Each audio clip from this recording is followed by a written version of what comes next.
Hi, I'm Sandra Smith. Thanks for having me back here, by the way, guys. Good to see both of you. How do you like the new studio? You know, this is fancy. These are fancy digs. We were discussing the best staircase to take up. It's a lot of running up and down, but beautiful. Congratulations. You have a behind-the-scenes black staircase, which is a lawsuit waiting to happen, in the pitch black with black stairs, and then you have the one out front where if you trip down, you'll be laughed at by the entire crew.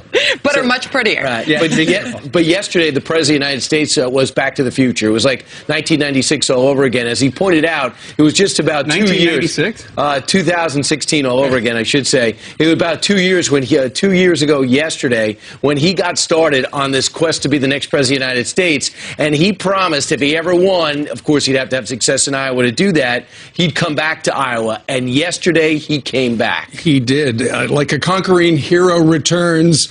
He said, you know, he likes to get away from the Washington swamp. And he was happy. He was really, really happy because there were twin Republican wins the night before in Georgia and South Carolina. He is now 5-0 when you factor in the general. And he said he loves to work with Democrats, even though they're obstructionists. And he had a lot of stuff. And if you'd like just a flavor of it, here's about a minute 35. Listen to this. I think healthcare is going to happen, and infrastructure is going to happen. You're going to have a lot of exciting things over the next few months, and I look forward to being able to produce it. Let's see what happens. If we had even a little Democrat support, just a little, like a couple of votes, you'd have everything. But again, they just want to stop. They just want to obstruct. And their plan isn't working because they thought they were going to win last night in Atlanta. And they've been unbelievably nasty, really nasty. And they thought they spent close to $30 million on this kid who forgot to live in the community that he was in. They're making it a little bit hard to get their support, but who cares? And if Karen Handel had lost, they would have blamed it on me, which is fine. But if she had lost, they would have been there for weeks talking about this. This would have been the greatest defeat in the history of American politics. When she won, when they said, projected winner is Karen Handel, then they said, we switch to another program, right? So it was so short. They couldn't get out of there fast enough. This happened in Montana, right? In Kansas. Last night, South Carolina, with Ralph, who was expected to win and he won. California, but it's been incredible. So we're 5-0. We're 5-0. Did you have a chance to watch it? Winning. Okay, he said that a few times. By the way, we'll talk about the young women behind him in just a moment. Oh, yeah. But first, he did take the opportunity to say, here's what's next. We're working on health care. We're working on infrastructure. But he was so energized. And that was what everybody predicted when he said he was going to go and do one of these rallies in the state of Iowa. But yes, he did take a few moments during that speech to point out where he is winning. Right. I do think it's going to be a problem for one person, and that is the freelance teleprompter operator that's going to submit an invoice. I don't believe they were used at all. That was the president just talking, having a conversation, intimate conversations with thousands of people. But he did make a little bit of news. He went over infrastructure, things he wants to accomplish, things on deck, and he says, don't worry, it's all coming. And he also says, I got some new rules for immigrants who want to come here. Listen.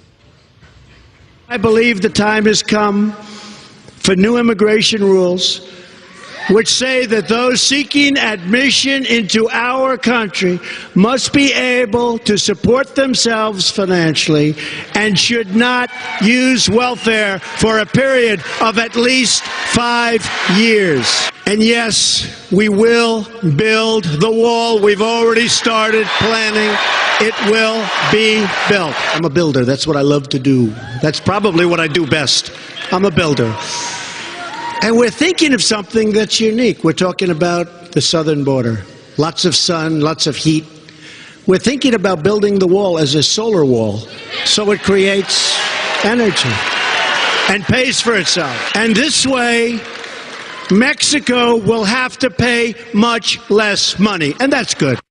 That was news. It was. It's going to be a solar wall. It's one of the designs submitted. You know, they call it a rally there at the U.S. Cellular Center in Cedar Rapids with 6,000 people, but really it's a progress report. And he's telling the people of America, okay, on the campaign trail, I promise you, this, and this is the status on all that stuff. Here's a note to whoever is running his schedule.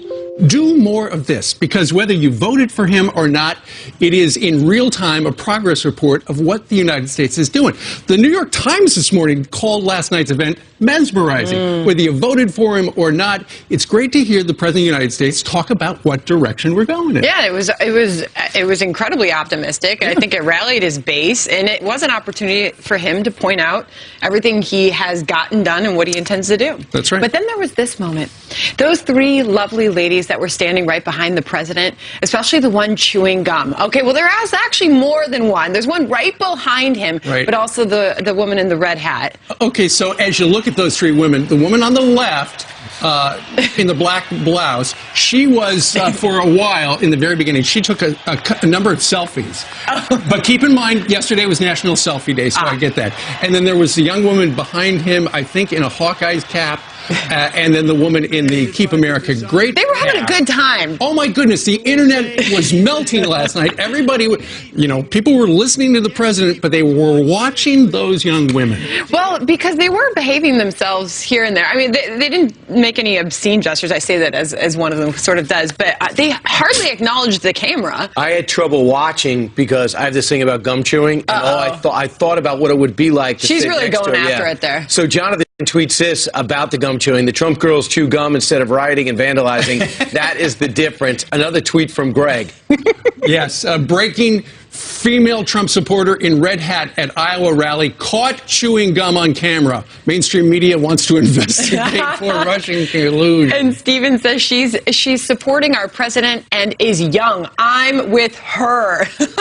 But really, if you did look down at your Twitter or any of your social media accounts while that speech was going on, and I was watching it. they couldn't stop talking about Absolutely. it. So would you like to see more of the rallies? Do you like the idea where the president leaves the D.C. swamp, goes directly to the people? Keep in mind, one of the reasons they say he has the Twitter is because it bypasses the media. Same thing for this. This directly goes to the people. You can see what's going on. Do you think it's a good idea? Email us, friends@foxnews.com, or tweet us or Facebook. All right. So the best news, I think, to come out of the 4 special elections is that the Democrats' policy of just trying to run against Donald Trump and take him down has been an abysmal failure by almost all accounts. And it's that plan of Bernie Sanders, the plan of Nancy Pelosi, the plan of Chuck Schumer, and the plan of Adam Schiff.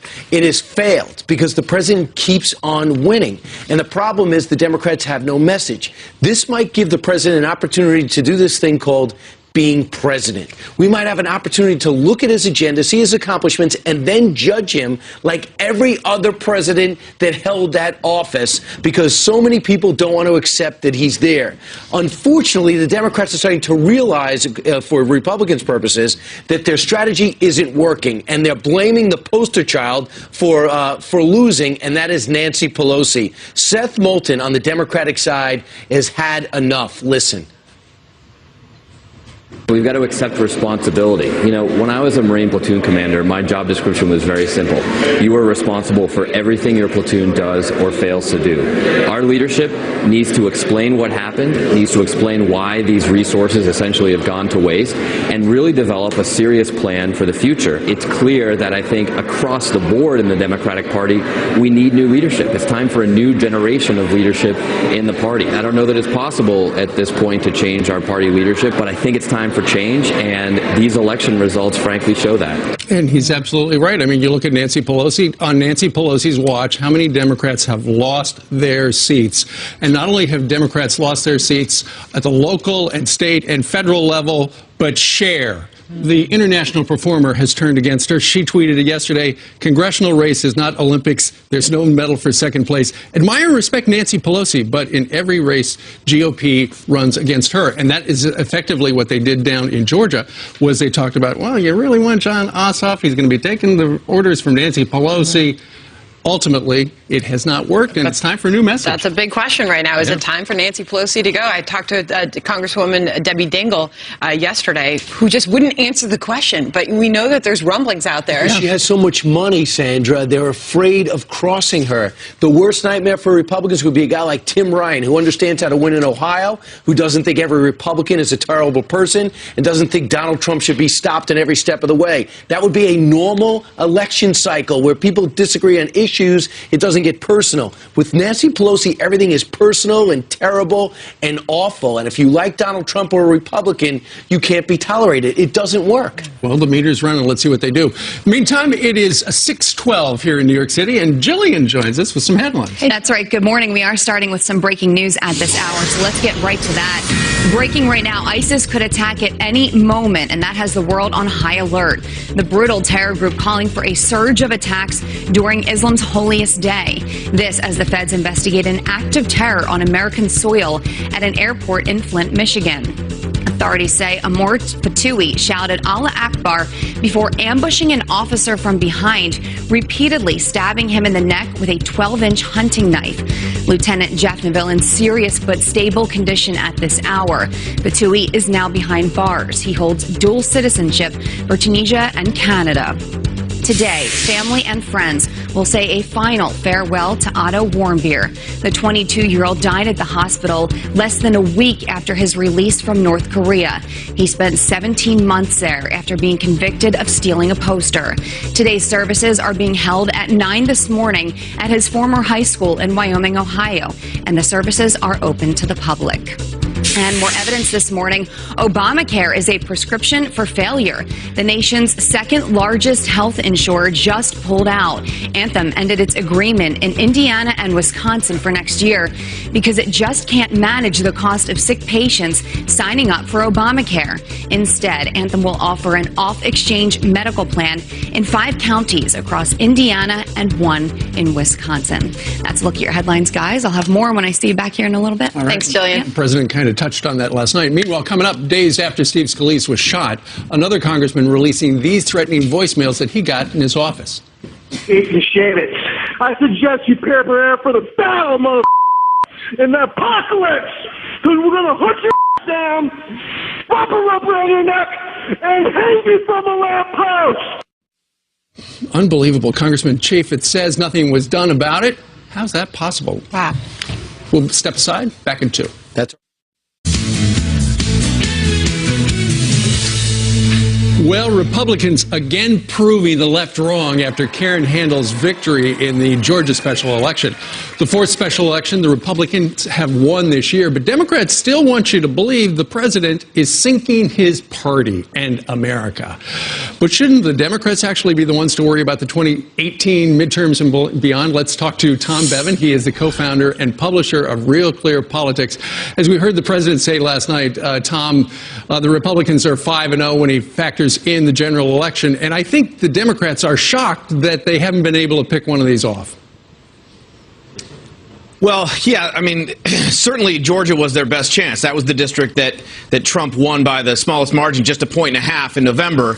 And they threw everything they had at Karen Handel, $30 million.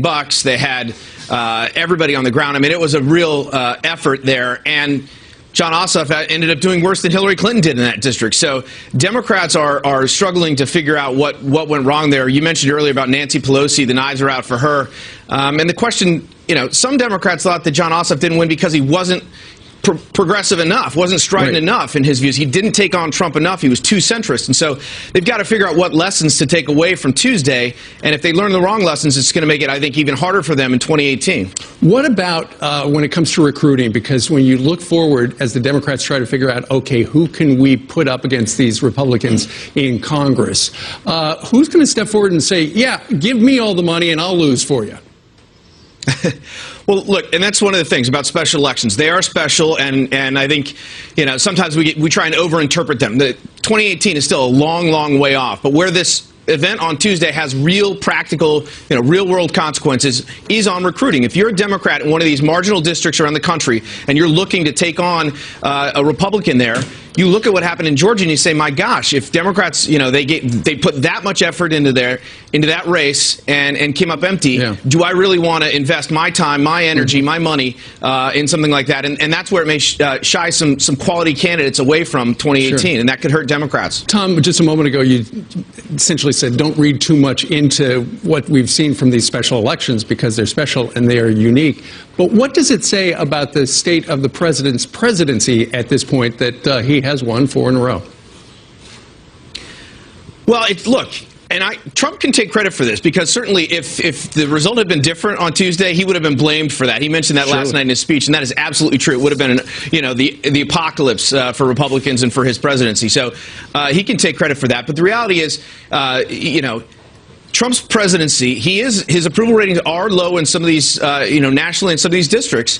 And so it's too early to say what this means for his presidency, but it certainly is a benefit for him that he that Republicans pulled it out on Tuesday. All right. Real Clear Politics is what he founded. Tom Bevan, we thank you very much for joining us live from Chicago today. Thank you, Tom. Thanks, Steve. All right. Coming up days after Steve Scalise was shot, another congressman releasing these threatening voicemails to his office. We're going to hook your down, wrap a rope around your neck, and hang you from a lamppost. And the congressman says nothing was done about it. How can that be? Stick around. All right, turning now to extreme weather. Tropical storm Cindy making landfall in Louisiana within the hour, slamming the Gulf Coast with millions of Americans still in its path. Oh, boy, it's a dangerous storm. Casey Stiegel is right where the storm made landfall in Lake Charles, Louisiana. Casey. Brian, Steve, good morning to you. We are certainly feeling the effects of Tropical Storm Cindy with gusty winds and heavy rain. In fact, it's sort of intermittent. Right now, we're getting a pretty good downpour. I don't know if it's translating on camera, but I want to show you what is the primary concern all along the Gulf Coast. Back here, this bayou out of its banks and rising quickly in Lake Charles, Louisiana. Before it is all said and done, forecasters say Cindy could dump 6 to 9 inches of rain on the Gulf Coast states, from the Florida Panhandle all the way to Texas. 13 inches of rain in some isolated spots. And look at this, a familiar sight. People using kayaks and boats just to navigate some of the flooded streets right here in Lake Charles, taking it all in stride. Now, east of here, in and around New Orleans, more of the same. Blinding rains producing significant flash flooding, prompting the governor of Louisiana to issue this warning to residents.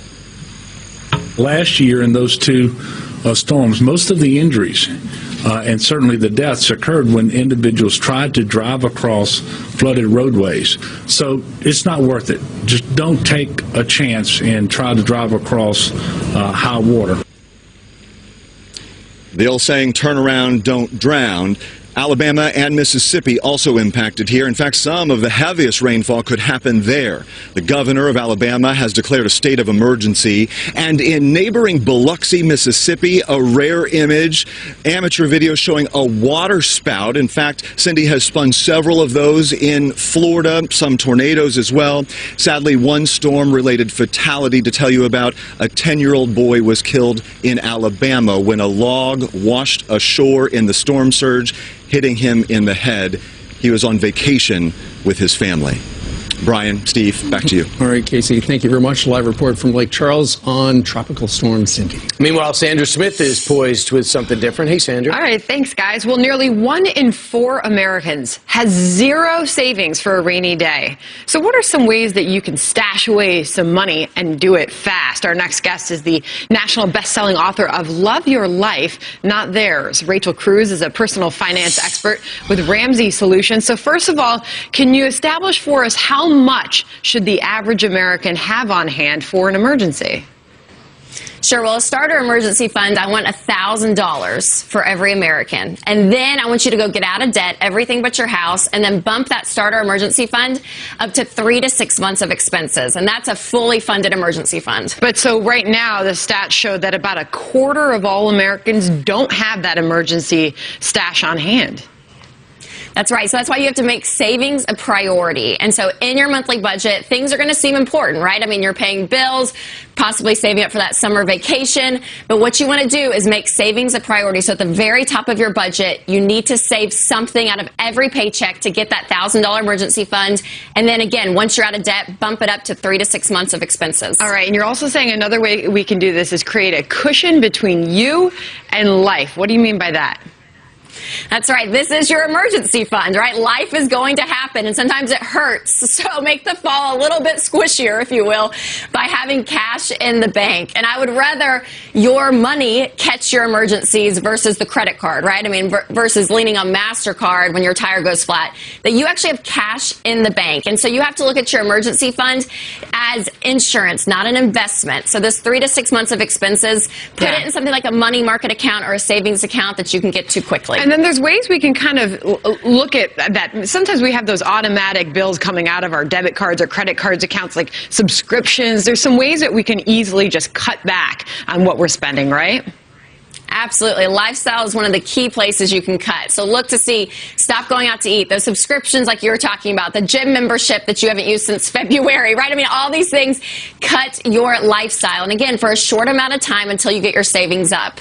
And an unbelievable USA Today article citing a study that said 74% of Americans have gone into debt to pay for a vacation. Something to think about as we're talking about emergency savings, and we are coming up on the summer. So good tips. Rachel Cruz, thanks for joining us. Priorities, everything. Thanks. All right, thank you. Coming up, a superstar football player making headlines, but not for his game, for his shirt.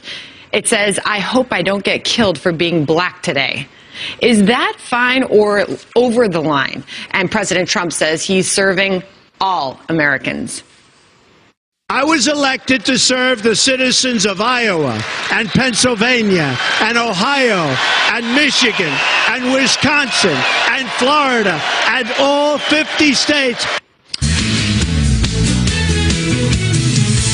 If we set aside the cynics and the critics, we have a chance, and it's a great chance. It lies before us to do extraordinary things for our country in the years ahead. History is written by the dreamers, not the doubters. All right. Well, you saw that last night on Fox Business and Fox News. You didn't see it on the other channels. Lee Carter, the president and partner of Maslansky and Partners, did some poll testing of some of those sound bites, right? That's right. And it was manna to the masses. Right. And of course, Lee, you're one of the people that were not late to the Trump train. You said there was something going on months before, and you actually picked him to come out on top of this election. So it wouldn't surprise you when these dials had come out positive in front of his live audience. That's right, because this is very much like the candidate Trump, not just as much as the President Trump that we've seen so far. Right. So this one is, why would a billionaire run for president and not even take a paycheck? You're talking about serving the people. Right. That's right.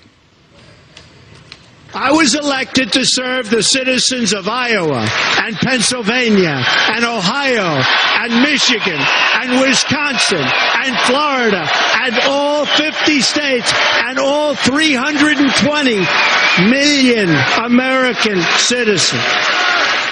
Looks like the Democrats didn't like him mentioning the states they lost in. No, that's absolutely right. Republicans love this. They gave an A+. This is President Trump being for the people, of the people. On the other hand, you saw the Democrats gave this more like a D-. They felt like he was squashing it in their faces that they had lost the estates. Mm-hmm. But to the B for the independents, that's key, because that's right. With Republicans alone, you don't surge. If you win over independents, you have a chance. And look, a majority of people don't want labels anymore. And speaking of labels, the president had a moment last night, a beautiful moment where he was calling for all parties to get together. Watch this one. It would be a beautiful, beautiful thing if we could get together as two parties that love our country and come up with that great health care and come up with that great tax deal for our people and tax reform and infrastructure and so many other things. Wow, there's some cratering at the end. There was, but the bottom line here is people love the idea of people coming together. When he talks about tax reform, getting things done, you see the Republicans an A, independents an A, even Democrats gave this a C. So you know that something there when you get Democrats he's talking about coming together, and Democrats still gave him a C? You're not so sure that it'll happen. I mean, look, there are a lot of Democrats out there who are saying resist, resist, resist, and I will not support any form of compromise. Well, guys like Tim Ryan and Harold Ford, so-called moderates on the left, they're talking about tax cuts. Democrats have to have tax cuts. Who is actually for tax increases? Do you run on that? Bernie Sanders? Exactly right. All right, meanwhile, one of the things that the president would like to check off his list is taking care of the veterans. He's overhauling the VA. Here he is on that. Watch the numbers. We've achieved a historic increase in defense spending, and we've created a new office of accountability at the VA, our veterans, to ensure that our veterans get the care that they so richly deserve. All right, the grades? You can see there, Republicans an A+, Independents a B+, and Democrats, even Democrats, a C-. What I've got to say is Donald Trump getting his message out to the people, speaking in his own voice, being a little bit unscripted. This is the Donald Trump that people want to hear from, and you could just see him get his energy from it, and I think that there's no question we're going to see him doing this more and more. And by the way, the VA does have a transformational change. We're going to see if it's going to get turbo speed with making all these health records electronic. So when you go from an active soldier to an inactive one to retired, there's going to be no gap. So there might be something tangible improving shortly. And people want to see that. I mean, so much of what Donald Trump ran on and was supported by is really this notion of patriotism. Sure. One of the most important things we can do is take care of our vets. You know, it seems like every day there's a different poll out about his popularity, his approval rating, favorability, and people have said, well, look how low it is. Of course, before the election, a lot of people said, I don't know if you can really trust the polls. What about that? You know what? I would not be so focused on the polls. We're looking at the polls every single day as if it's some big indicator. If you could really think about it, like if you were to be polled about your spouse, if the one day they didn't take out the garbage, you're going to poll them low. If the next day they gave you flowers, you're going to poll them high. So in some ways, it's you know, I wouldn't look at a day-to-day tracking poll. Day-to-day tracking poll. No, it really doesn't. He's pretty stable right now, and he's core to his base. The other thing is, this is a telephone poll, and for the most part, who answers their phone anymore? If you don't recognize the number, that came out, they gave him 39% approval. You know, that's right. Yeah. I mean, I think there's a lot more sophisticated methods of really understanding people's biases and understanding what's really going on that they might not say out loud. Right. And I think that his approval rating is probably a little bit higher than you think. And there's people intrigued. Right. There certainly are a number of people who are against him. I'm not going to say that. But June. I mean, it's still so early in his presidency. So early. I don't expect to see big increases in his polling numbers, though, until we see tax reform and health care come out. But I think a lot of people are looking forward to seeing what the announcement is going to be later on today. Right. The health care proposal is going to be released, and the CBO is going to judge it next week. There's going to be amendments next week. But, of course, with that comes release, comes critics. They're going to say, hey, I got a problem with this. It's mean, it's this, it's that. There's no question that there's already, you know, the Democrats are already ready to attack and stomp and say this isn't as good as what's in there. I'm really hopeful, though, that the Republicans are going to get the messaging right, really focus on the benefits of what's in it for the American people and how thoughtful they've been about this plan they put together. Well, it was very thoughtful of you staying up late last night, tracking the dials. Thank you very much. Anytime. Love doing it.